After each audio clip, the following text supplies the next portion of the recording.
Welcome to Toon My Heart. Yes, that's Toon as in cartoon, because in this podcast we'll be taking a closer look at popular animated movies through a Christian lens, in search of faith-relevant themes and traces of eternal truth. I'm your host, Tracy Herold, and just a disclaimer, I'm not a Bible scholar, nor am I a film scholar. I'm just an animation fan who loves Jesus, and who wants to explore how the themes and ideas presented in some of my favorite films might resonate with the Christian faith and help remind us of what we believe, in sometimes surprising ways. So I hope you'll join me as we get animated about our faith.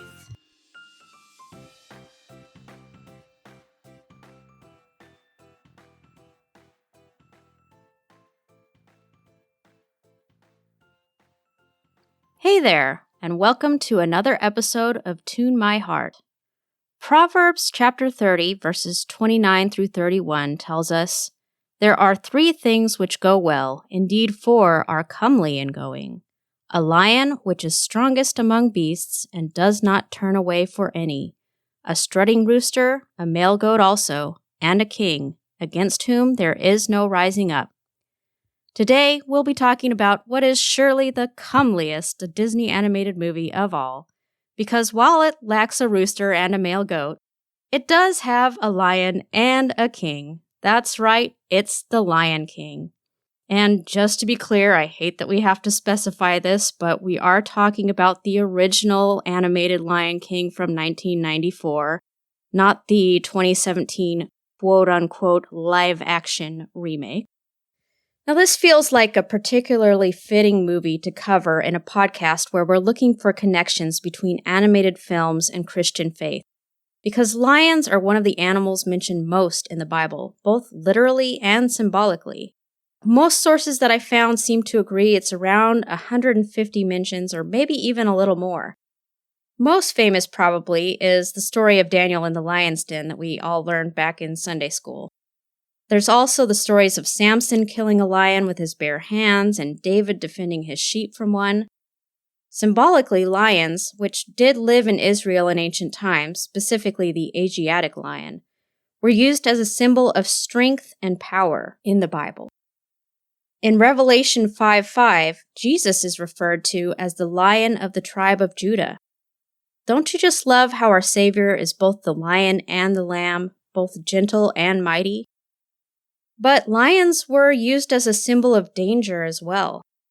In 1 Peter 5:8, we're told, "Be sober and watchful, because your enemy the devil walks around as a roaring lion, seeking whom he may devour." Now, surely I can't be the only kid who grew up in the 90s that pictures Scar from The Lion King whenever I hear that verse. That's just the impact that the movie had on me, and I don't think I'm alone. In fact, I think it's probably impossible to overstate what a phenomenon The Lion King was. I can quote you the stats, of course. It had the highest grossing opening weekend on under 50 screens, beating a record set by Star Wars in 1977.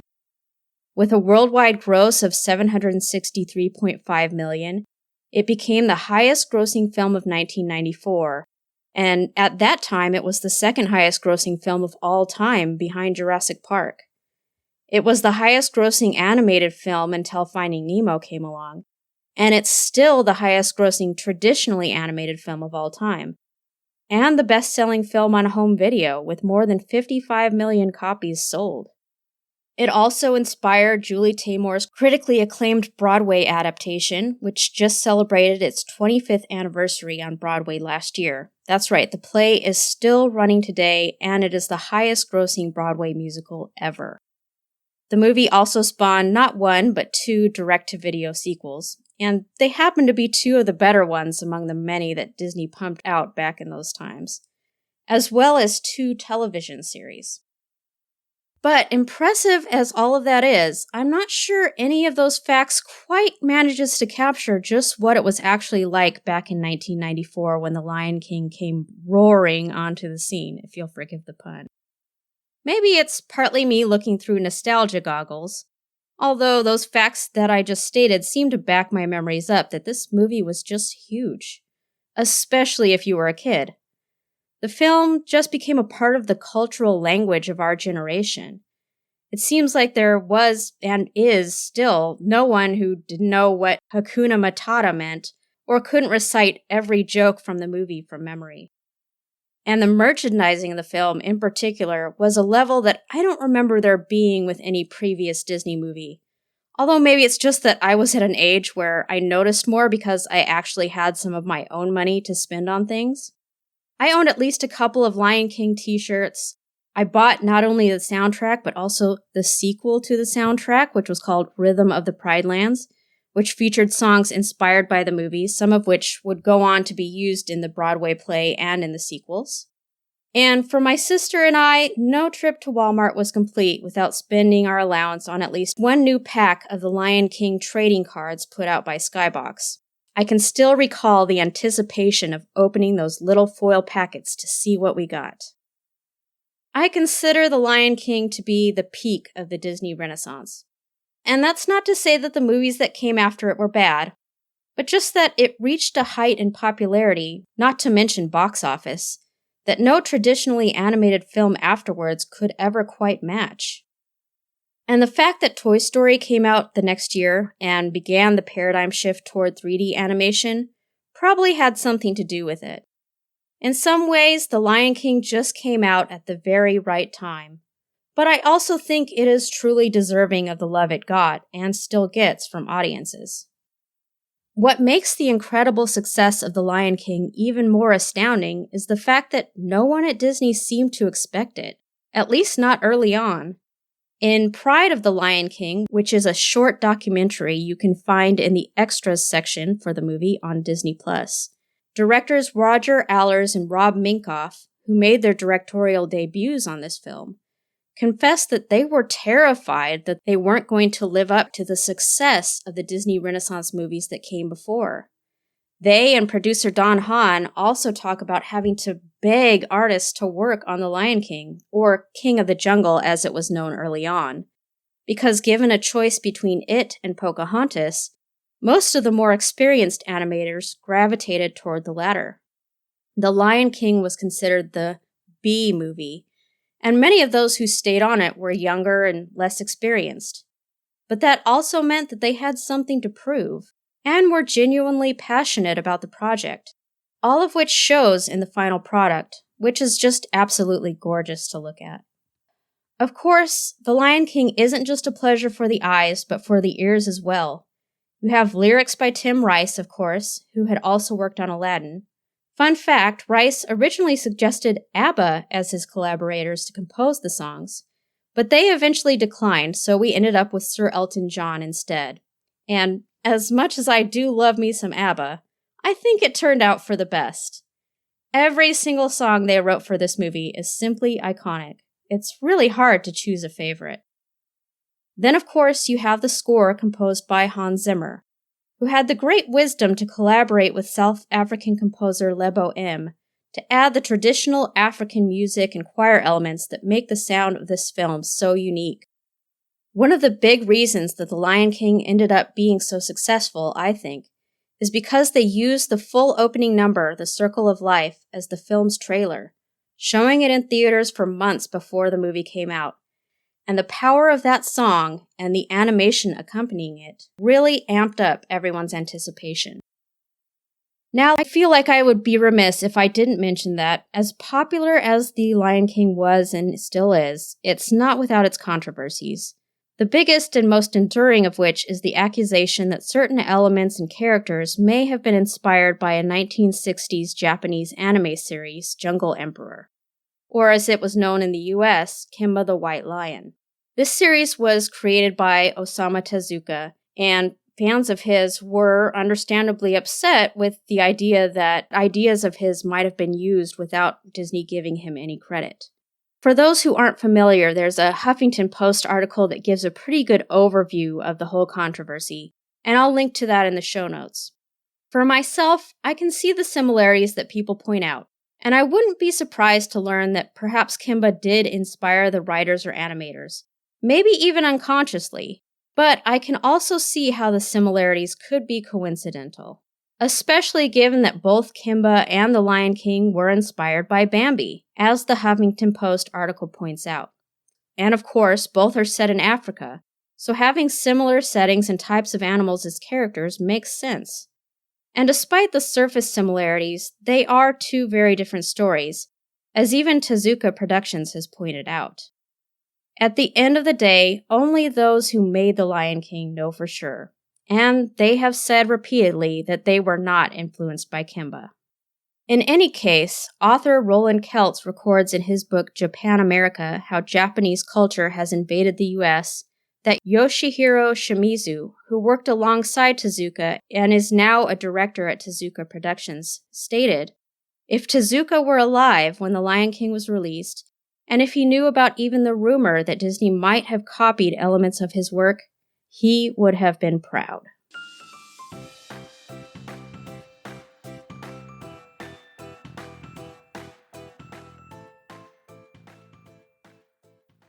So that's a former kid's overview of the history and impact of The Lion King. Now let's get a current kid's eye view of the movie from my daughter, Darcy. Hi, my name's Darcy, and Lion King is about Simba and Nala. They got in trouble because they went to this super dangerous place where hyenas lived, and someone was watching them. Scar. After the king was trying to save his son, but then, well, he passed away. And then once that happened, Timon and Pumbaa found him laying around in the sun. The birds were bothering him, and, well, that happened. They were singing the song, Hakuna Matata. That got in my head.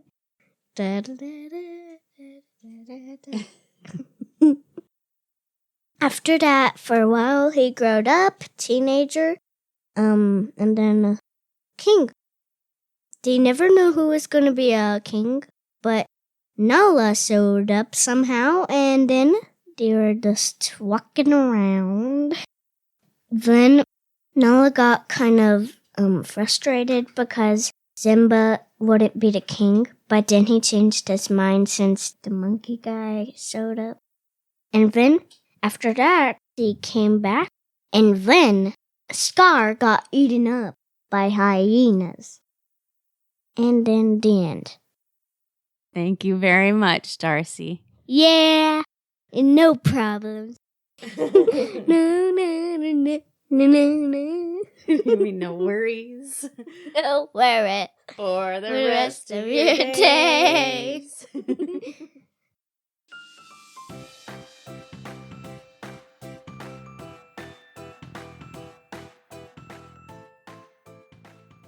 Next up, as always, is the segment I call Why Is This Not a Christian Movie? This is where we discuss any particular elements of the film that Christians might have a problem with, just to get it out of the way. So as usual, with all of the films we've discussed so far, there's no mention of God in The Lion King. But there are some philosophical and even vaguely religious elements within the film, the most obvious of which is right in that opening song, the idea of the circle of life. As Mufasa explains it to Simba, everything you see exists together in a delicate balance. As king, you need to understand that balance and respect all the creatures. He adds, when we die, our bodies become the grass, and the antelope eat the grass. And so, we are all connected in the great circle of life. I think the concepts of keeping nature's balance and respecting all creatures has the potential to make some Christians uncomfortable. But really, these statements aren't far out of line with the idea that we're supposed to be good stewards of the earth. And in general, the concept of the circle of life just seems to point to the cyclical nature of the world that God created. In fact, Mufasa's point about the lions becoming grass when they die reminds me of what God told Adam in Genesis 3:19. By the sweat of your face you will eat bread until you return to the ground, because out of it you were taken, for you are dust, and to dust you will return. Of course, we know that we are not only bodies that will die and decay as part of the natural fallen world. We are eternal souls and spirits. And if there is a circle of life at work, if to everything there is a season, as Solomon puts it in Ecclesiastes, it's not because of some impersonal, natural, or cosmic force, but is ultimately guided by the hand and wisdom of God. The Lion King seems to acknowledge something beyond the natural world as well, but the religious beliefs of the lions and other animals is somewhat at odds with Christian belief. Rafiki plays a shaman-like role, performing what seems like an almost religious ceremony when he anoints baby Simba's head and then presents him to the rest of the animals at the beginning of the film. At times, he even seems to have some mystical abilities. Mufasa tells Simba that the great kings of the past are watching over them from the stars, and of course he himself later appears to Simba in the sky. This might be seen as a form of ancestor worship, I suppose. But if we're honest, even Christians have been known to tell others that a dead loved one is looking down on them from above, inaccurate as that may be. Does any of this mean that Christians should avoid the Lion King? I don't think so personally, and honestly, I've never met anyone who does. But as we've discussed before, each believer should follow their own conscience on what they feel comfortable watching. What I would say is that The Lion King gives us a good opportunity to talk with our kids about what we believe and how it differs from the belief system followed by the characters in the movie and why. Let's teach them that it's okay to enjoy fiction, even fiction that presents a different worldview than ours, as long as we don't turn off our brains and start taking that fiction as fact. Fiction gives us an opportunity to examine ideas, think critically, develop discernment, compare, and contrast. It allows us to find the lessons and ideas that line up with truth and winnow out those that don't, while understanding why they don't and why we might still find them attractive. In other words, fiction, as long as we keep in mind that it is fiction, can be a tool in helping us to refine our minds, just as surely as nonfiction can.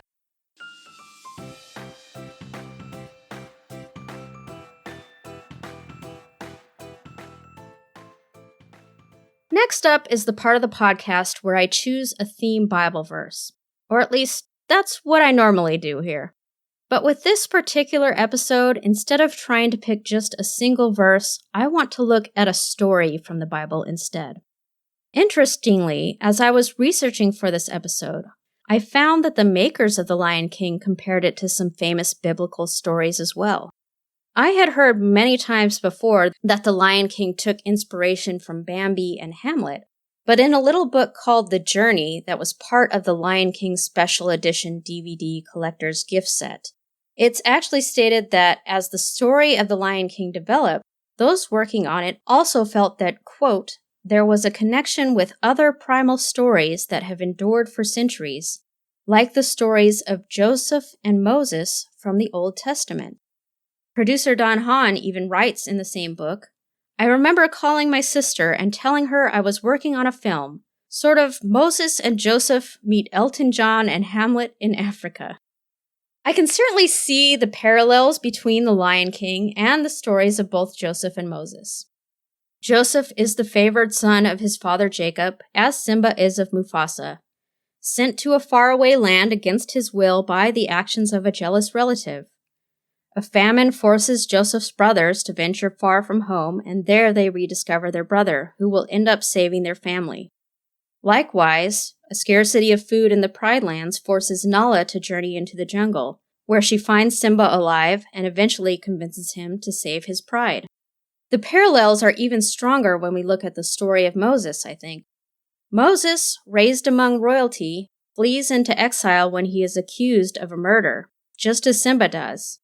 Though, of course, Moses is actually guilty, while Simba is innocent, though he doesn't realize it. Both find a new family and settle comfortably into a new life, but then are called back to accept the responsibility to rescue their people. Moses by the voice of God out of a burning bush, and Simba by the voice of his father out of the clouds. But as interesting as those connections are, neither of those is the story that I want to focus on for this episode. The story that I want to talk about in relation to the Lion King is not a historical story like those of Joseph or Moses, but actually a parable, perhaps the most famous parable told by Jesus, the one we've come to know as the parable of the prodigal son. Now, I want to give credit where credit is due here. The idea of looking at the Lion King through the lens of the prodigal son is not my own. I actually first came across it in an article posted on a website called Biblical Geek. Unfortunately, that website shut down shortly after I discovered it, but thankfully I had made a copy of the article before that happened. I was also able to find an archived copy of the page using the Internet Archive Wayback Machine, so I will make sure to link to that in the footnotes if you'd like to read it for yourself. I reached out to the author and got his permission to reference his article, which he says was an edited-down version of a sermon that he first preached in 2018. So, thank you to Pastor Sean Johnson of North Judson United Methodist Church for the inspiration. Your idea has gone from a sermon to a blog post and now to a podcast. Kind of a circle of life if you think about it. So now let's go ahead and read the parable of the prodigal son, found in the Gospel of Luke, chapter 15, starting in verse 11. Then he said, "A man had 2 sons.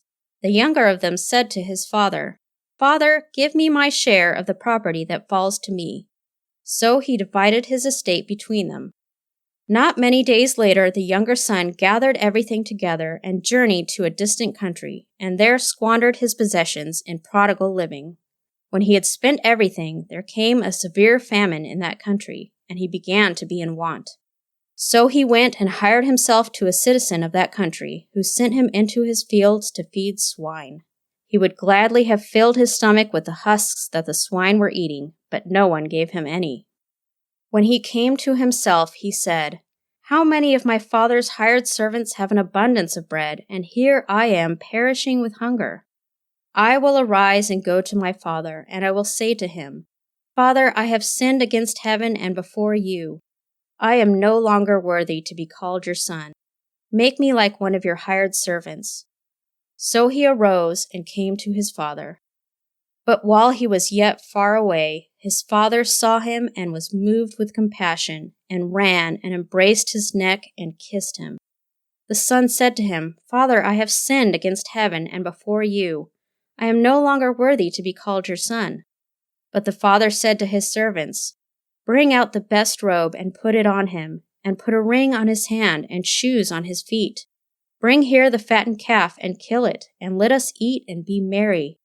For this son of mine was dead and is alive again. He was lost and is found.' So they began to be merry." Now, that's not the end of the story, but we're going to stop there for now. We will get to the rest of it later on, I promise. One thing I do want to address before I launch into my discussion of the movie, though, is that using this parable as the framework for my analysis means that I am going to be comparing Mufasa to the father in the parable.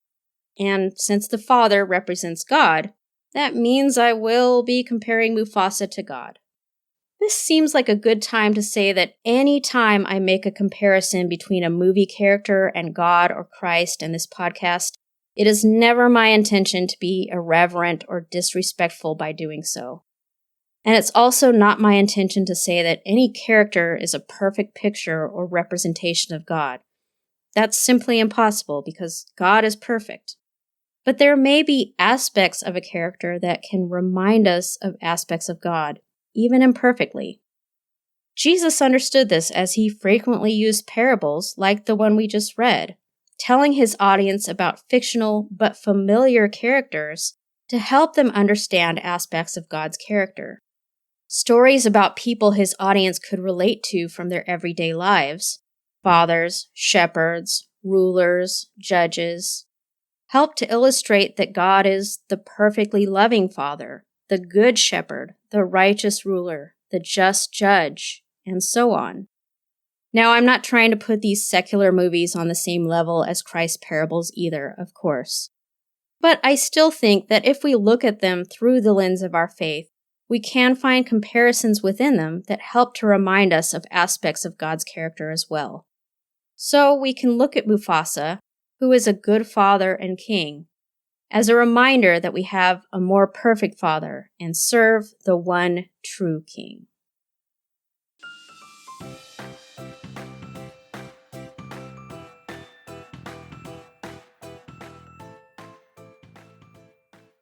Now at last, let's get into the movie.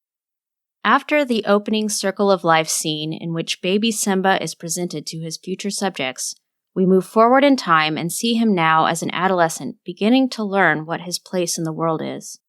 His father takes him to the top of Pride Rock and tells him, "Everything the light touches is our kingdom." As he surveys this great kingdom, Simba's eye is quickly drawn away from the light, and he asks, "What about that shadowy place?" And Mufasa instructs him that he must never go there. This scene reminds me again of Adam and Eve in the Garden of Eden. They'd been given charge over a beautiful garden in a perfect world and had permission to eat from every tree in the garden except for just one. And that's where temptation struck. And that's so often how we are as well. Instead of gratitude for and contentment with all that we do have and all that we can do, we tend to focus in on the things that we don't or can't have, or that God has told us we shouldn't do. Like Simba, who counters with, "But I thought a king can do whatever he wants." We have a sense of entitlement. We want to have our own way, and we don't want any rules or guidelines holding us back from it. Mufasa tells him that there's more to being a king than getting your way all the time. But Simba, still young and immature, doesn't understand what his father is trying to tell him and responds with, "There's more?" At this stage in his life, he is focused only on the benefits that come with his status as a child of the king, and not on the responsibilities that come with that status. How often does that describe us as Christians? Now that we are children of the king, adopted into his family, do we rest in our own comfort and pleasure, or do we seek for how to serve and share that incredible blessing?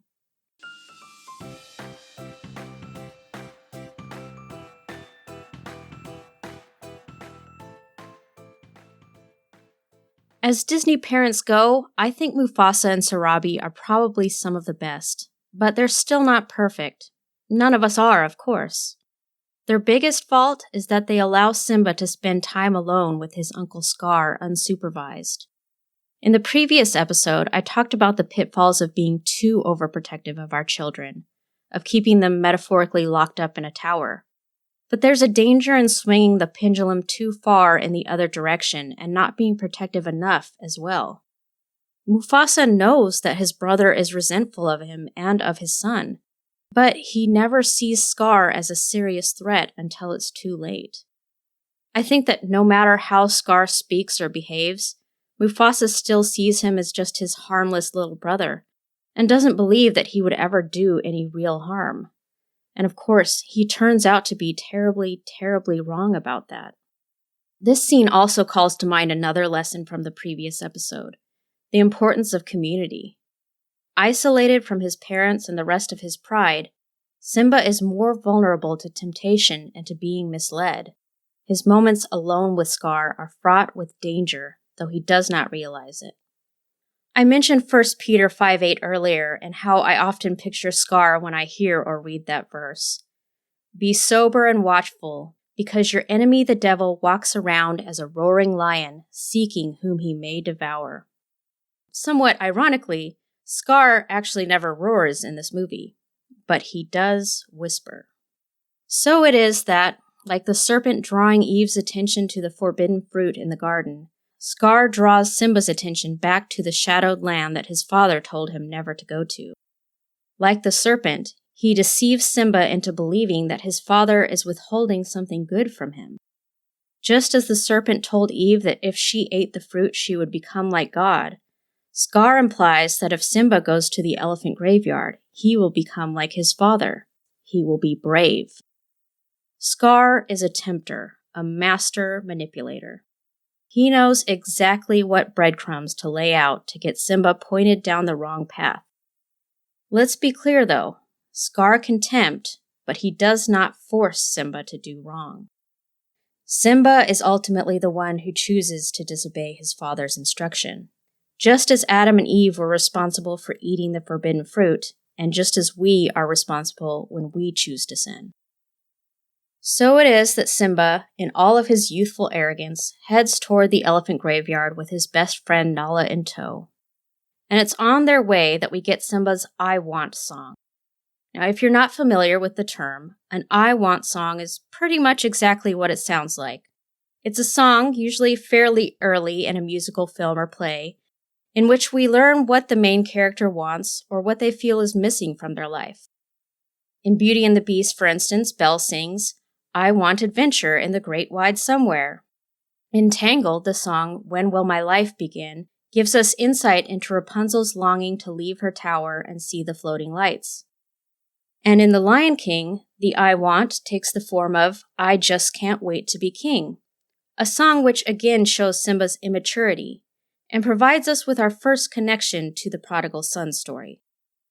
As Pastor Johnson pointed out in his article, when the prodigal son asks for his share of the inheritance, he is essentially saying to his father, I wish you were dead, because normally an inheritance is only passed down upon the father's death.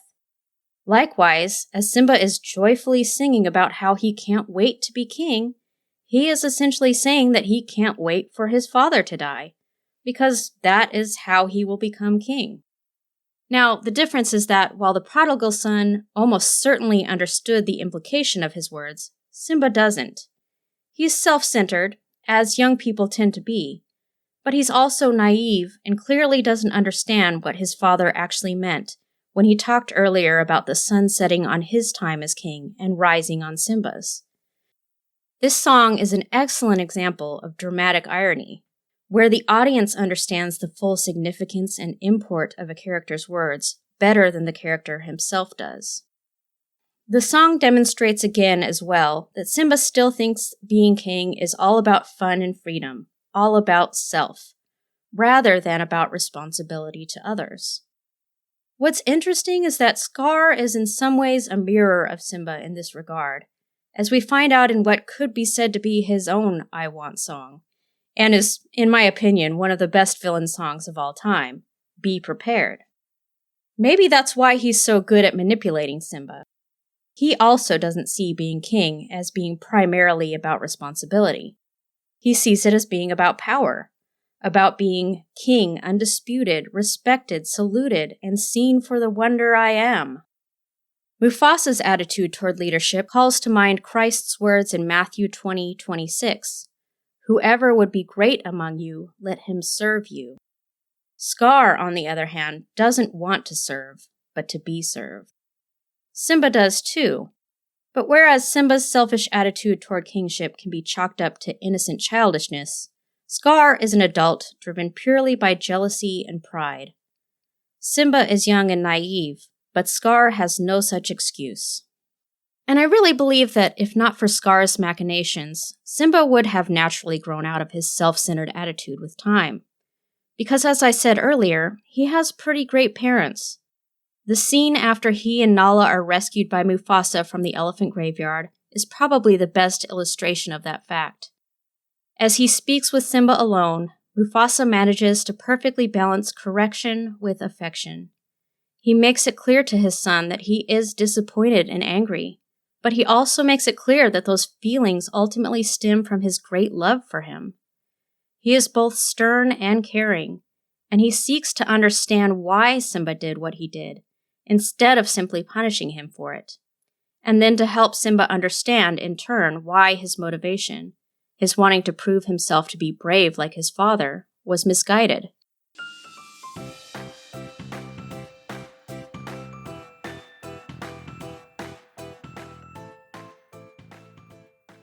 We go straight from that beautiful nighttime scene between father and son to a scene in the full glaring light of day between uncle and nephew. And I think the stark contrast in that transition is intentional, because these two authority figures in Simba's life could not be more different. Mufasa offers genuine love and loving correction. Scar, on the other hand, pretends to be loving toward his nephew only as a guise to use guilt and shame to manipulate him once again, reminding him of his misadventure in the elephant graveyard and his little roar to get him to unknowingly cooperate with his uncle's plot. The infamous wildebeest stampede scene follows, with Mufasa risking his life to save Simba's, and then ultimately losing his life due to his brother's betrayal. Simba finding his father and trying ineffectually to wake him up and to call for help is truly one of the most heartbreaking scenes in any animated film, especially with Hans Zimmer's poignant score playing in the background. And into the midst of that heartbreak walks Scar, ready to manipulate once again when Simba is at his most vulnerable. He tells Simba that he is responsible for his father's death, and in his distress, Simba absorbs that lie as truth. This again reminds me of Satan, who is called the Accuser in Revelation 12:10, who wants to heap guilt and blame onto us, both deserved and undeserved, to constantly remind us of every sin and mistake even after they've been forgiven. Scar twists the knife even deeper by asking, "What will your mother think?" And then he encourages Simba to run away. If Simba had only stayed and gone to his mother and told her what happened, he surely would have been told that it was not his fault. Facing our guilt by confessing our faults, whether they are real or imagined, is the best way to absolve our guilt. If we instead try to run from our guilt, as Simba does at Scar's direction, it will continue to haunt us no matter how far we flee.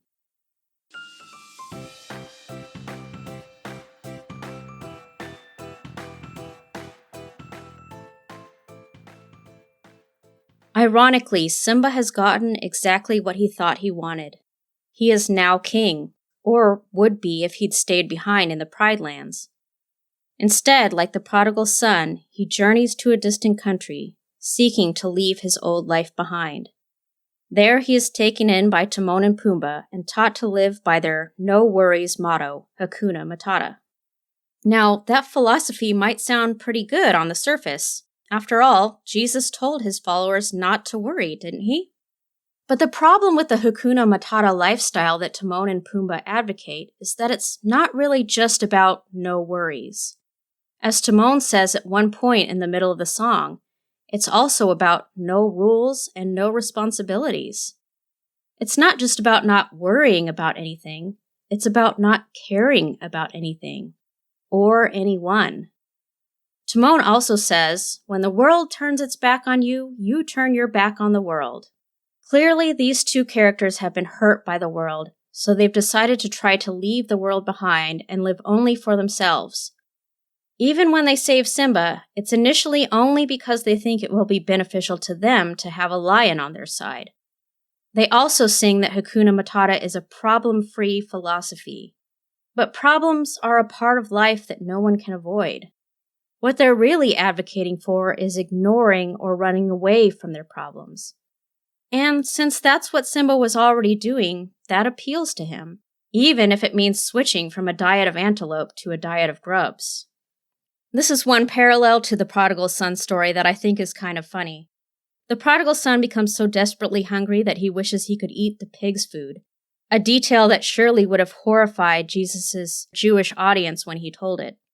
In The Lion King, Simba, in order to survive in his new life, has to learn to eat the same food as a pig, or, a warthog, grubs and insects, a detail that never fails to garner some ews from the audience on their first viewing.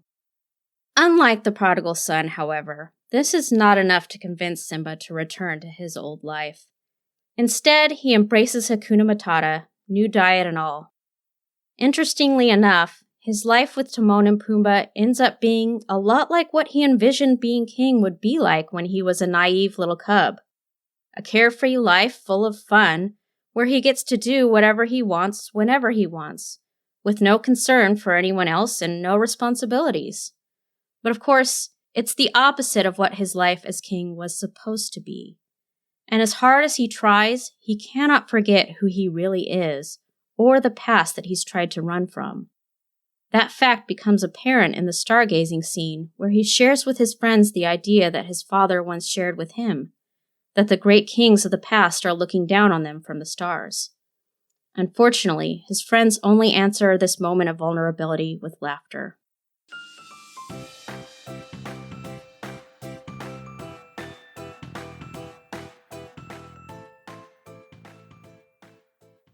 Now, just as a famine occurs in the prodigal son story, there is a famine in Simba's story as well, though he is, as yet, unaffected by it.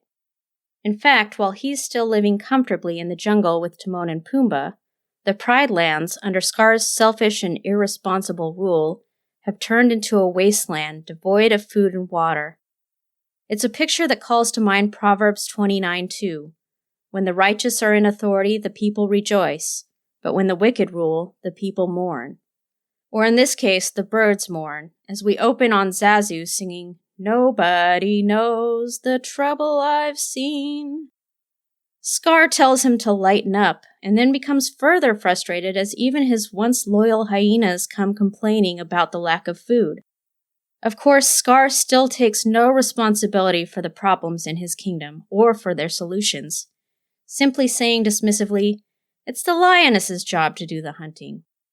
He still wants all of the power of leadership with none of the sacrifice.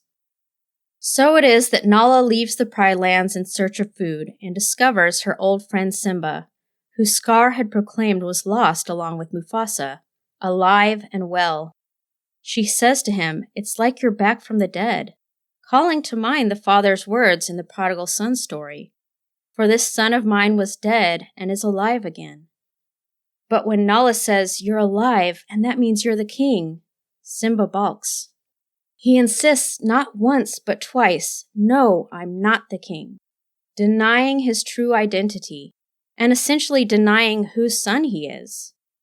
Though he's happy to see Nala, he's not ready to truly be alive again to the entire pride, and to accept all the possible consequences that would entail. When Nala asks why he hasn't returned in all of this time, he flippantly says, "I just needed to get out on my own, live my own life. And I did, and it's great." And if that doesn't sound like something the prodigal son would say before he repented and returned to his family, I don't know what does. Of course, this angers Nala, who has had to suffer through all of the consequences of Simba's absence while he was off living his own life. And when Simba again tries to brush her off with Hakuna Matata and why worry, she answers, "Because it's your responsibility." Whew. When I was rewatching the movie and Nala said those words, I wanted to stand up and applaud. Because if it's not clear by now, I think the need to accept responsibility is a big theme in this film. So it was nice to hear her say it. Simba storms off, but his anger soon turns to sorrow. He looks up at the sky and cries out, "You said you'd always be there for me, but you're not. And it's because of me. It's my fault." This moment is so heartbreaking, maybe partly because most of us can relate to losing someone we love and not having them there anymore. But also, if we look at it metaphorically, Simba crying out to his father feels a lot like us crying out to our Heavenly Father, and sometimes feeling like he's not really there or not really hearing us, and that maybe it's our fault. That maybe he's turned his back on us because of something we've done. Many of us have cried out at one time or another, as David did in Psalm 22, and as Jesus did on the cross, my God, why have you forsaken me?" But Christian, take heart.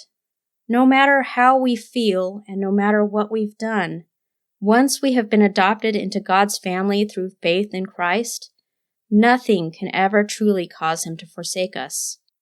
As Romans 8:38-39 says, "For I am persuaded that neither death nor life, neither angels nor principalities nor powers, neither things present nor things to come, neither height nor depth, nor any other created thing shall be able to separate us from the love of God, which is in Christ Jesus our Lord."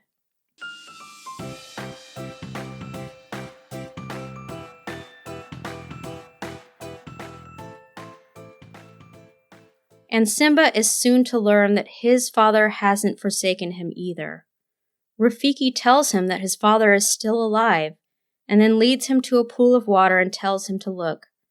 Of course, Simba sees only his own reflection, but Rafiki tells him, "He lives in you." Much as we Christians have the Holy Spirit living in us, and are supposed to be reflections of God to the world. But in case that wasn't enough, Mufasa himself then appears to Simba in the clouds above and tells him, "You have forgotten who you are, and so have forgotten me." By denying his own identity as the rightful king, Simba has also denied his identity as Mufasa's son. When we try to run from God or from the responsibilities he has placed in our lives, as the prodigal son ran from his father and his responsibilities, we forget our own true identities as well. By trying to live for ourselves, we actually lose ourselves, because at heart, who we are is our Father's children. Which brings us to the turning point of the prodigal son's story, verses 18 and 19. When he came to himself, he said, "How many of my father's hired servants have an abundance of bread, and here I am perishing of hunger? I will arise and go to my father, and I will say to him, 'Father, I have sinned against heaven and before you.'" When reading this story, I've always been struck by the words, "when he came to himself." It's like the prodigal son, who thought he was living for himself, but was actually living against himself, finally remembers who he is, which is tied inextricably to who his father is. As Simba sees the vision of his father, he too is beginning to come to himself, but still he hesitates. "How can I go back?" he asks. "I'm not who I used to be." Like the prodigal son, he is saying to his father what he believes to be true in his guilty heart. "I am no longer worthy to be called your son." But Mufasa simply tells him, "Remember who you are. You are my son and the one true king." Sometimes we may feel like Simba, that we have changed too much, wandered too far, and we can't go back to God. But like the prodigal son's father, God is always waiting for us to return with open arms. If we are saved, then like Simba, our identity is already set in stone, and no circumstance or feeling can change it. As Galatians 4:7 says, "Therefore you are no longer a servant, but a son, and if a son, then an heir of God through Christ." We just need to remember who we are. That doesn't mean that we won't ever have any hurt to face. As Rafiki says to Simba, the past can hurt, but you can either run from it or learn from it. Running from it, as Simba has been trying to do all this time, won't stop it from hurting, but learning from it can bring some good out of that hurt. So we next see the scene of Simba running, no longer running away, but running toward his past and his responsibility. And as he arrives at the edge of the Pride Lands, Nala joins him, as do Timon and Pumbaa, showing their true colors. Although they may have taken in Simba at first for their own selfish reasons, they have grown to genuinely love and care for him, and are now loyal to his cause. Meanwhile, Simba proves that he is finally ready to accept his role, saying, "This is my kingdom. If I don't fight for it, who will?" Scar, meanwhile, still has the attitude of a petulant child toward his kingly responsibilities and rights. "I am the king," he declares to Sarabi. "I can do whatever I want." As Simba charges onto the scene to defend his mother, interestingly, both she and Scar mistake him at first for Mufasa. By accepting his responsibility, he has finally become the reflection of his father that he hoped to be back when he was a cub trying to prove his courage. But he also needs to face the pain of his past and accept responsibility for what he believes to be his sin, his part in the death of his father. And Scar all too happily lashes on to his confession, once again playing the accuser, as he calls Simba a murderer and proclaims, "You're guilty," over Simba's feeble attempts to explain that it was an accident. Scar's accusations undermine Simba's confidence, just as Satan's accusations so often do to us. Simba once again forgets who he is under the onslaught of Scar's words, and he finds himself timidly backing away until he slips and ends up dangling off a cliff, just as his father once did. Fortunately, at this point, when he thinks he has won, Scar cannot resist telling Simba the truth, that he is the one who killed Mufasa, and that truth finally sets Simba free. He leaps back onto solid ground and forces Scar to confess to everyone, and then the battle truly begins.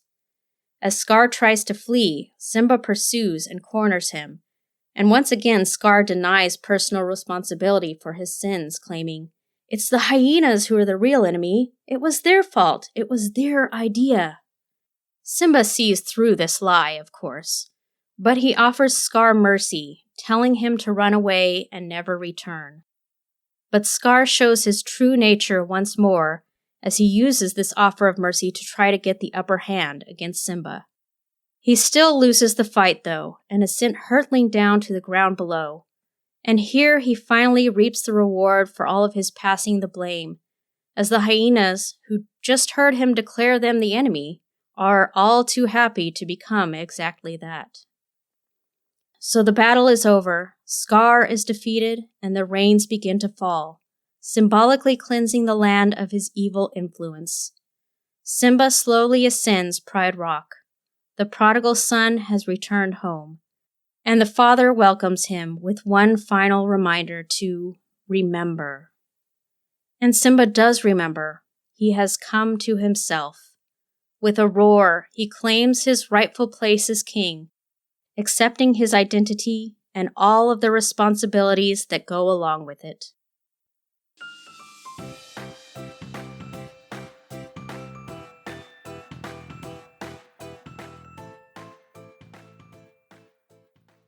The movie ends fittingly with a reprise of the Circle of Life and a repetition of the scene we saw at the beginning, with a young cub, this time Simba and Nala's child, being presented to the animals of the Pride Lands as their future ruler.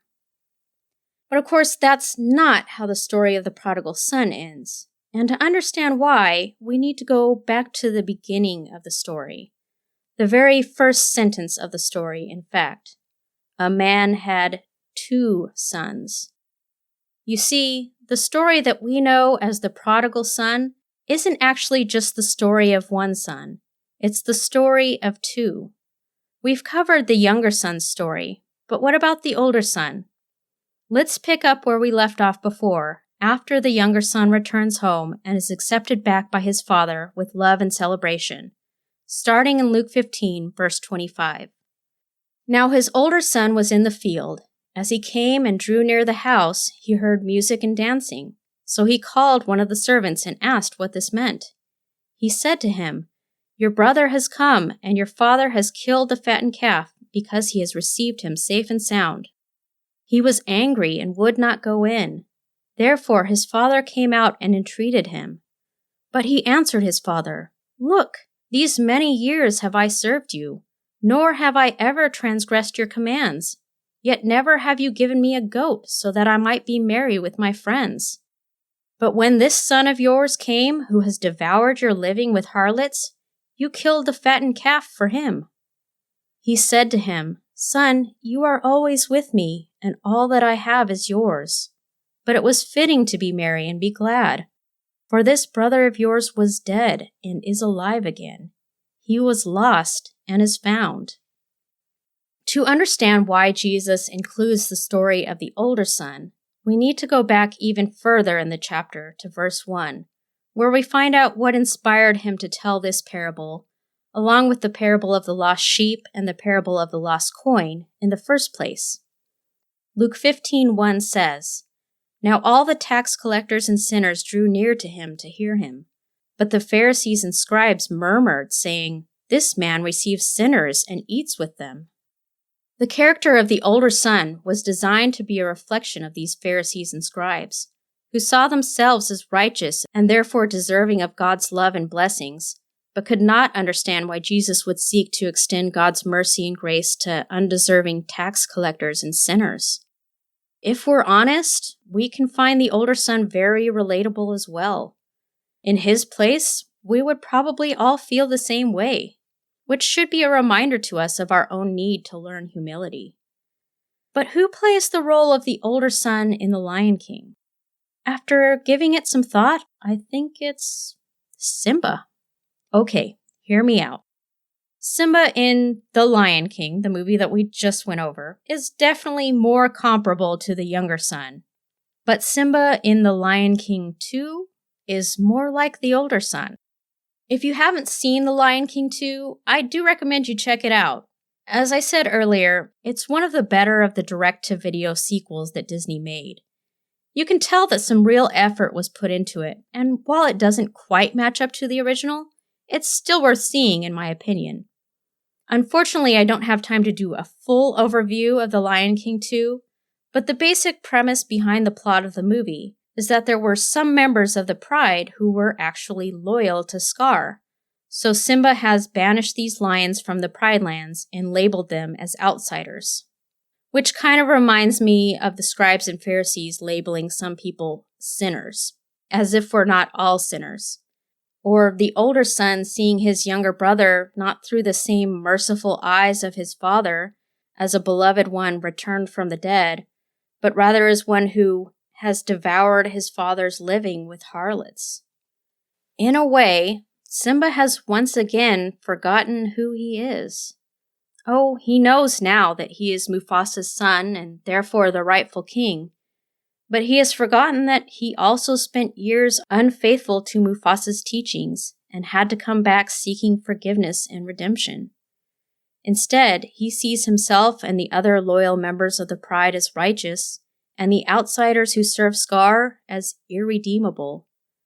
He's become so determined to prove himself a faithful son by enforcing his father's laws that he cannot see anything of himself in these traitors, and has no desire to extend the same mercy and grace to them that he once needed himself. It's interesting to me that Jesus concluded the parable of the prodigal son where he did, never telling his audience how the older son ultimately responded to his father's admonition. If I had to guess, I think maybe that's because he wanted the scribes and Pharisees listening to realize that they were the older son, and that therefore it was up to them to decide how the story ended. Simba's animosity toward the outsiders in The Lion King 2 has a clearer resolution, but I won't spoil it for you here. Like I said, if you haven't seen the movie, I do recommend you check it out. But now it's time to wrap this episode up, and I've decided to do so by quoting the final words from Pastor Johnson's article, which I think sum up things pretty well. Throughout our days, it seems we tend to go in a circle of life, where we continually lose track of where we should be and need to be reminded of who we are.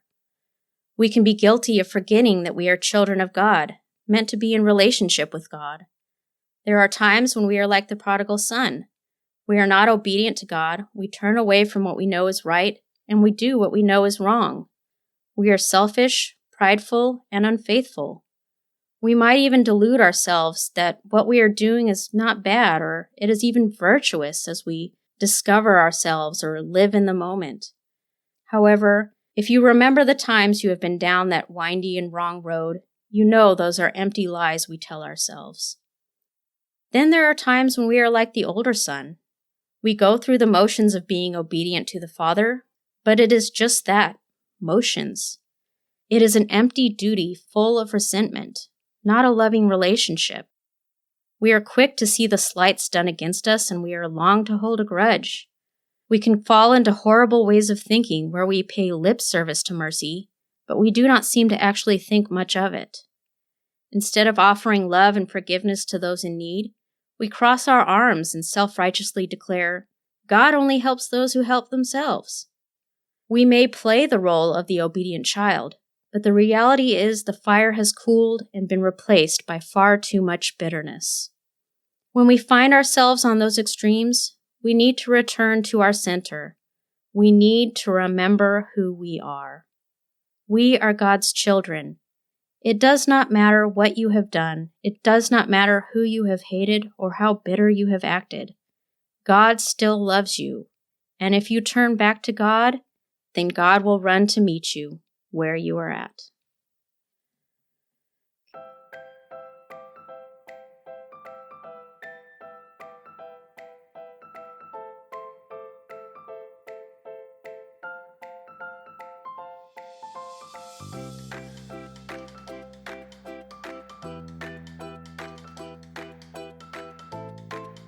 And that concludes this episode of Toon My Heart. Thank you so much for listening. I hope you enjoyed it. If you did, you can find more episodes at toonmyheart.com or by searching for Toon My Heart on Apple Podcasts, Spotify, Google Podcasts, Amazon, Audible, pretty much anywhere that you like to listen to podcasts. Please follow the podcast at Toon My Heart. Remember, that's TOON on Facebook, Instagram, and Twitter. And if you'd like to support the podcast, the biggest thing you can do is just to let other people know about it. You can do that by leaving a rating or a review wherever you're listening. You can do it by telling your friends and sharing the episodes on social media. And of course, you can just tell your friends in person. I know, crazy idea. Also, if you have any comments, questions, or suggestions or ideas, please feel free to reach out by email, toonmyheartpodcast@gmail.com. I am your host, Tracy Herold, and until next time, remember who you are.